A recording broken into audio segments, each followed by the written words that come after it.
Di satu sisi, Kodama yang seluruh tubuhnya telah berubah menjadi ranting pohon. Dia berkata, "Tolong aku, seluruh tubuhku rasanya sakit sekali." Saat mendengar isakan tangis Kodama, Diablo pura-pura tuli nggak dengar gitu aja, Pak.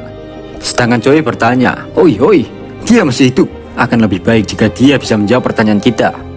Diablo pun menjawab, "Jangan khawatir Joey-kun, Majuju tidak memakan otak Kodama. Mereka hanya merubah inangnya menjadi ranting pohon. Jadi Kodama akan selalu merasakan rasa sakit dengan kesadarannya. Dan ini adalah penyiksaan yang sangat sempurna untuknya. Aku juga memiliki barang yang menarik Joey-kun." Sambil mengatakan itu, Diablo menunjukkan tongkat milik Kodama. Diablo berkata, "Dengan ini, Kodama akan terus sadar. Dia tidak akan bisa gila karena merasakan rasa sakit dari Majuju." Saat mendengar hal itu, entah kenapa Zoe tidak emosi atas tindakan Diablo ini.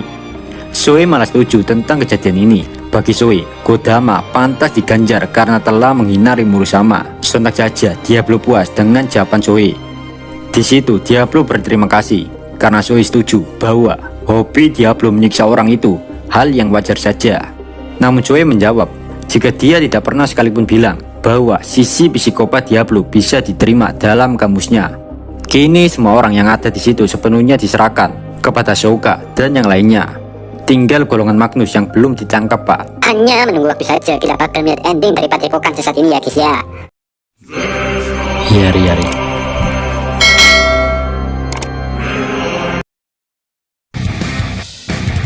Sementara itu, di Pulau Maldolen, para siswa sudah mempelajari satu sihir dengan bantuan kartu ajaib. Kini semua siswa sudah siap lahir dan batin buat bertarung. Salah satu siswa bertanya kepada Rimuru, "Satu urusan, bisakah kita mengalahkan macan beracun itu?" Rimuru pun menjawab, "Ya ndak tahu," katanya saya. Seolah ingin menepis keraguan, Julius dan Karma meyakinkan semua siswa jika mereka pasti bisa menundukkan macan beracun. Saat mendengar hal itu, keraguan dalam diri para siswa seketika musnah. Kini nggak ada yang bisa menghentikan mereka. Dari kejauhan, Rimuru hanya bisa tersenyum saat melihat kekompakan para siswa. Bagi Rimuru, pelatihan di pulau ini sepenuhnya berhasil karena mindset para siswa sudah berubah. Mereka jadi agak sedikit dewasa, bahkan kini mereka tidak malu untuk saling membantu tanpa memandang status kebangsawanan. Mungkin perlu sedikit waktu lagi agar mereka benar-benar menerima satu dengan yang lain. Tapi bagi Rimuru pribadi, situasi seperti ini sudah cukup menyenangkan untuknya. Di sini para guru cuma menonton dan gak ikut campur pertarungan antara para siswa melawan macan beracun. Gua nggak bisa ceritain gimana nih kronologi siswa bisa menundukkan macan beracun. Ya karena di web novelnya sendiri nggak dijelasin sama sekali, Pak. Yang intinya di sini, dengan anagram sihir, para siswa dapat menundukkan macan beracun. Di saat mereka sudah menundukkan macan beracun, tiba-tiba muncul lingkaran sihir milik Magnus yang mulai aktif. Dan gak lama juga, Magnus kuat datang. Saat Magnus datang, Rimuru nggak mau turun. Dia masih pengen menonton pertarungan ini, Pak. Di barisan depan, yang menyambut Magnus adalah Julius, Mondo, dan Karma. Di situ, Magnus hanya bisa melotot. Dia seolah-olah tertampar realita. Magnus nggak percaya para siswa masih hidup setelah menghadapi macan beracun. Dalam benaknya, dia berpikir, kok bisa para siswa menjadi kuat hanya dalam beberapa hari saja? Entah apa yang dipikirkan Magnus. Dia tersenyum lega waktu mengetahui Julius dan Karma baik-baik saja. Padahal sebelumnya mereka berdua sudah sekarat saat melawan macan beracun. Nggak hanya Magnus yang heran, tapi Irina dan Celat juga merasakan hal yang sama. Irina dan Celat mengucek-ngucek matanya, seolah-olah mereka nggak percaya di mana 6 guru yang sekarat melawan macan beracun sebelumnya. Kini mereka berenam sia-sia saja tanpa sedikit pun luka. Magnus kuat masih nggak tahu jika di belakang kejadian penyerangan macan beracun ada Mos yang melindungi para siswa dan guru. Ya gimana, Pak, Mos itu terlalu perfeksionis melakukan tugasnya tanpa diketahui siapapun. Sebenarnya para siswa nggak ingin baku hantam melawan Magnus. Para siswa hanya ingin tahu maksud sebenarnya Magnus melakukan pengkhianatan ini. Di satu sisi para siswa masih percaya jika Magnus melakukan ini mungkin ada unsur keterpaksaan atau sesuatu yang lain, makanya Magnus sampai rela melakukan ini. Dan yang paling percaya akan hal itu adalah Karma. Mereka semua masih percaya jika Magnus bukanlah seorang pengkhianat. Bagi Rimuru, para siswa begitu naif. Namun meskipun begitu, Rimuru masih penasaran tentang langkah apa yang akan diambil para siswa selanjutnya. Di satu sisi, Irina masih berusaha membujuk para siswa untuk bergabung ke dalam padepokan kebebasan manusia. Tapi para siswa hanya terdiam. Mereka nggak menjawab sama sekali ajakan Irina. Sontak saja hal ini membuat Irina mulai emosi. Sementara itu, di antara orang berjubah putih, ada seorang pria bernama Berna. Berna adalah adik dari Rainer. Di situ Berna berteriak, "Mari kita akhiri ini. Jika mereka tidak setuju dengan padepokan kita, maka tidak ada cara lain. Gorosu." Saat mendengar hal itu, Irina dan Magnus heran kenapa sampai sejauh itu Berna ingin membunuh para siswa. Berna pun menjelaskan jika dia sangat membenci Demon Lord, terutama Demon Lord Rimuru. Bagi Berna, membuat manusia dan monster hidup berdampingan adalah salah satu prinsip hidup yang membuat Berna ingin muntah. Dan Berna juga sangat membenci prinsip itu. Berna nggak bisa memaafkan satu orang pun yang setuju dengan prinsip atau gagasan dunia ideal yang diciptakan Rimuru. Bahkan nih, Berna menganggap siapapun itu akan menjadi musuhnya jika seseorang setuju dengan dunia yang diciptakan Rimuru. Gila sih Berna ini pak. Mungkin kalau di Mobile Legends, Berna adalah salah satu epic abadi yang bisa nyebacot, ngepik ngasal, ban ngasal, suka AFK.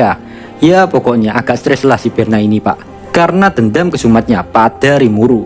Gak hanya meluapkan amarahnya, Berna juga mengacungkan jarinya dan berkata kepada Julius, "Oi Julius, kau harus membenci Demon Lord Rimuru. Jika kau memang berasal dari negara Ingrasia, kau pasti memahami perasaanku. Tunjukkan darimu kepada Demon Lord bodoh itu, agar tidak ada siswa lagi yang menderita karenanya."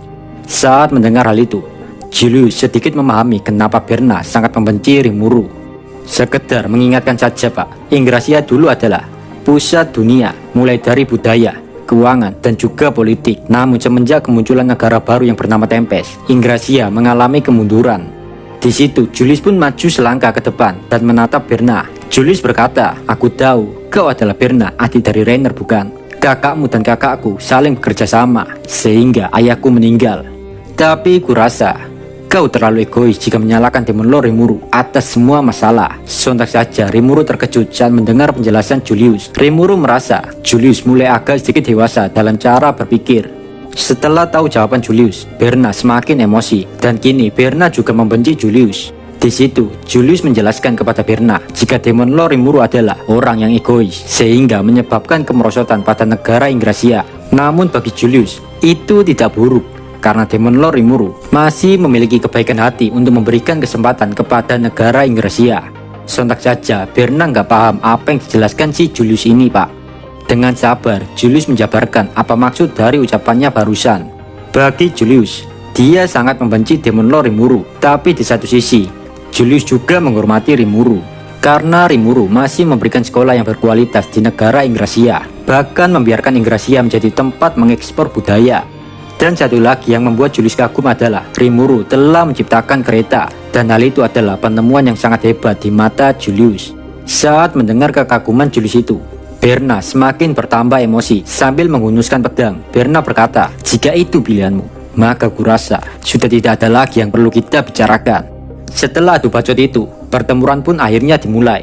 Di regu padepokan kebebasan manusia, ada 5 orang saja, yaitu Zlat, Berna, Irina, Rosari, dan Magnus.